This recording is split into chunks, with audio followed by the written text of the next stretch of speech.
सभी लोगों को प्रणाम। मैं लाभ जय श्री राम। आज आगे ये कथा कहूँगी। इसमें सुलोचना अपने पति का सर मांगने भगवान श्री राम के पास जाती है। वो कहती है, हे रघुनाथ जी, यह सत्य बात सुनिए कि यह मोक्ष का समय प्राप्त हुआ। आप में मिलने से फिर जन्म नहीं होता, जैसे समुद्र में गया हुआ जल नहीं लौटता। हे देवोत्तम, आप मन ही जानने वाले हैं, भगवान से इस नैया को पार लगाइए।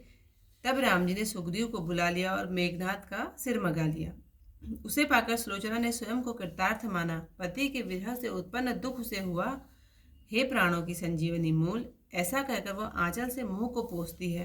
यह देखकर सुग्रीव संदेह करते हैं कि बिना प्राण और शीश के भुजा खड़िया लेकर कैसे लिख सकती है। यदि यह मुख हंस जाए तो यह बात सच्ची है, अन्यथा निशाचरों की झूठी माया है। श्रेष्ठ मुनि जिस ज्ञान को साधन करके नहीं पाते, उसे इस मृत भुजा ने कहाँ से पाया। तब प्रभु ने कहा कि बानरराज, कुतर्क करना उचित नहीं, यह गिर सिर अभी हंसेगा। तब सुलोचना सिर से कहने लगी, हे मेरे स्वामी, जल्दी हंसिए, अन्यथा आपके हाथ ने जो कुछ लिखा है उसे ये सब सत्य नहीं मानेंगे। उस सिर ने एक क्षण की देर की और वह मृत शीश बंद रहा, खुला नहीं। नाग सुता बारंबार कहती है कि युद्ध में मार काट करके आप थक गए हैं। लक्ष्मण जी का बाण लगने से आपने मेरे क्षोभ दुख को बढ़ाया है। आप प्रभु राम जी के सामने मुझे क्यों लज्जित करते हो। यदि मन वचन और कर्म से यह शरीर पति को ही देवता मानता हो तो और कोई प्रेमी न हो। तो स्वामी रामचंद्र जी की सभा के बीच में यह शीश बोले, जिससे अनमोल उत्तम यश छा जाए। हे स्वामी, यदि मैं आपकी गति को जानती तो सहायता के लिए अपने पिता को बुला भेजती। तब स्त्री के वचन सुनकर शीश हंस उठा। आश्चर्यचकित होकर रीछ बानर योद्धा चौंक पड़े। सबने देखा कि शीश ठठाकर हंसा, जिसे देखकर सभी को आश्चर्य हुआ। सुलोचना को सहायतार्थ बुलाने की बात पर सिर हंस पड़ा कि कहीं नागराज भी भगवान को जीत सकते हैं। वज्र के समान वह शब्द सुना नहीं जाता। फिर वह मुख चुप हो गया। सुग्रीव को बड़ा संकोच हुआ। उन्होंने उस रमणी की बड़ी प्रशंसा की। बानरों को भी बड़ा आश्चर्य हुआ। तब बानरराज राम जी के चरणों में सिर नवाकर बोले, हे स्वामी, सिर क्यों हंसा सो कहिए। प्रभु ने कहा, हे कपिराज सुग्रीव, हे लक्ष्मण, शीश के हंसने का कारण सुनो। मन कर्म वचन से पति की सेवा करना, इससे समान स्त्री के हित के लिए दूसरा उपाय नहीं है। यह मन में जानकर जो स्त्री पति की सेवा करती है, उस पर देवता और मुनि प्रसन्न रहते हैं। नागराज की यह कन्या सत्यवती है। उसी के सत्य से देव शत्रु मेघनाथ का शीश हंसा है। प्रभु के वचन सुनकर बानरों ने सुख माना और हनुमान जी ने बारंबार उनके चरण पकड़े। शिवजी कहते हैं, हे पार्वती, प्रभु की महिमा ऐसी ही है, केवल भक्तों को ही बढ़ाई देते हैं। जिनके दृष्टिपात से संसार उत्पन्न व नष्ट हो जाता है, उनके लिए ऐसी आश्चर्य की क्या बात है। शीश को पाकर प्रभु के चरण पकड़कर सुलोचना ने अनेक विधि से विनती सुनाई कि हे कौशलराज, मेरे लिए आज के दिन युद्ध को छोड़ दीजिए। फिर वह विभीषण के चरणों में गिरी और तब रघुराज जी के चरणों में मन लगाया।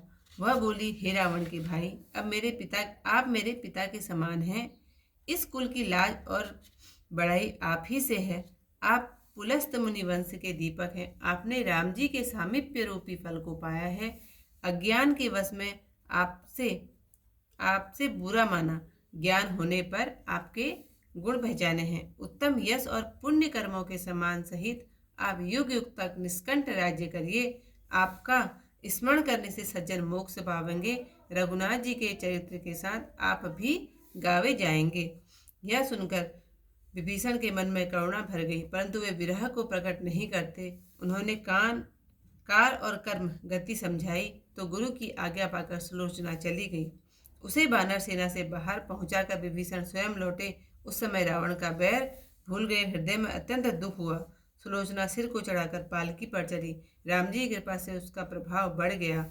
हृदय में श्याम मूर्ति रखकर उसकी जीभ निरंतर राम राम रटती है। जहाँ नदी और समुद्र का पवित्र संगम था, वहां गई। ऐसी खबर पाकर रावण भी वहां गया। साथ में मंदोदरी तथा सब निवास था, मानो शोक रूपी सूर्य ने प्रकाश किया हो। आज्ञा से उत्तम सेवक दौड़े और बहुत सा चंदन, अगर और सुगंधित लाए। सजाकर दृढ़ और कठोर चिता बनाई, मानो स्वर्ग लोक की सीढ़ी लगाई हो। सब लोगों को प्रणाम करके संतुष्ट किया। सबों ने यह कहकर उसकी बुद्धि को पुष्ट किया कि धीरज धरो। शीश और भुजा रखकर वह आसन लगाकर बैठ गई, मानो योग के सिद्ध होने का पात्र हो गई हो। अग्नि देते ही ज्वाला लपक कर बढ़कर आकाश से जा लगी। उसको जाते किसी ने नहीं देखा। इस प्रकार सुलोचना स्वर्गलोक में जा पहुंची। आज की कथा।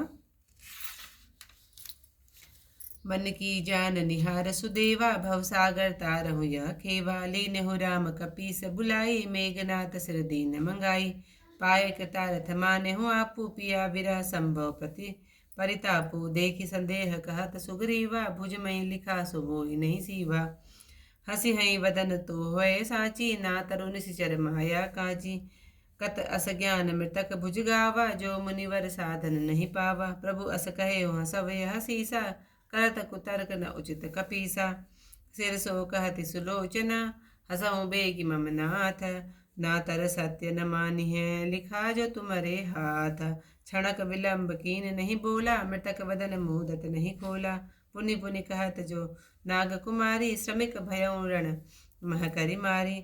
लगे लखन सर क्षोभ बढ़ावा, प्रभु समीप अकस मोहि लजावा।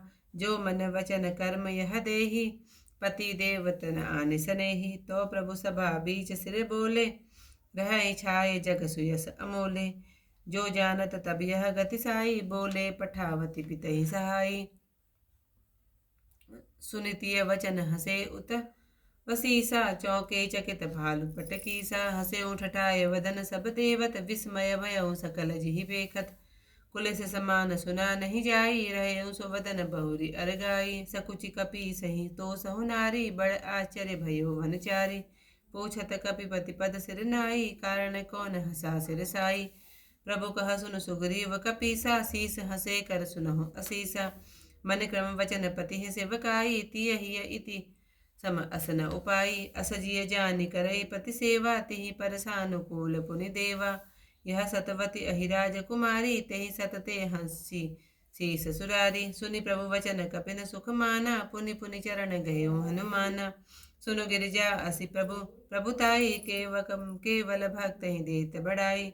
जातु दृष्टि जग उपजत नासा, अस कौतुक कर केतिक आशा। शीस पाई प्रभु चरण गही, बहुविधि विनय सुनाई। आजु के दिन रण परिहरहूँ, मम हित कौशल राय। बहुरी विभीषण पगन परीसो, रघुपति चरण दिए मन पुनिसो। तुम पितु समदस कंदर भाई, इहि कुल की तो ही लाज बढ़ाई। पुनि पुलस्त परिवार के दीपा, पायो फल रघुवीर समीपा। महामोह वस अनबल माना, ज्ञान भयो तब गुण पहचाना। युग युग करहु अकंटक राजू, सहित को सुकीरत सुकृत समाजू। सुमिरत तुम्हि सुजन गति पावा, रघुपति चरित संग करि गावा। सुनत विभीषण मन करुणा कर, प्रकट न कहत समय विरहा कर। काल कर्म गति गहि समुझाई, चली तुरत गुरु आय सुपाई। बाहर करे कपिकट कते, फिरहु विभीषण आप। विसरेहु दस मुख वैरही, हृदय अधिक संताप। सिर चढ़ाए पालकी चढ़ी सो, रघुपति कृपाल प्रभाव बढ़ी सो। हृदय राखि मूरति घनश्यामा, रसना रटत निरंतर नामा। सरित सिंधु संगम जग पावन, असि सुधि पाए गयो तह रावण। संग मंदोदरि सबर निवासु, मनहु शोक रवि कीन प्रकाशु। पाय रजाय सुसेवक धाये, चंदन अगर सुगंध बहुलाय। रचि दृढ़ दारुण चिता बनाई, जनु सुर लोक से निसे नीलाई। करि प्रणाम सब जन परितोषो, धीरज धर सिता सुमति पोसो। सिर भुज धरी बैठी करी आसन, भई जन योग सिद्ध कर वासन। देत अनल ज्वाला बड़ी, लपट गगन लगी जा धाये। लखिन काहु जात तेहि, सुरपुर पहुँची जाय। सियावर रामचंद्र पद जय शरणम, शंकर हरि ओम जय जय सिया राम। मंगल भवन अमंगल हारी, उमा सहित जय जपत मुरारी। तिया की कथा यहीं पर समाप्त। कल को इससे आई कथा के साथ आप लोगों के सामने फिर उपस्थित होंगे। तब तक के लिए सभी लोगों को प्रणाम। जय श्री राम।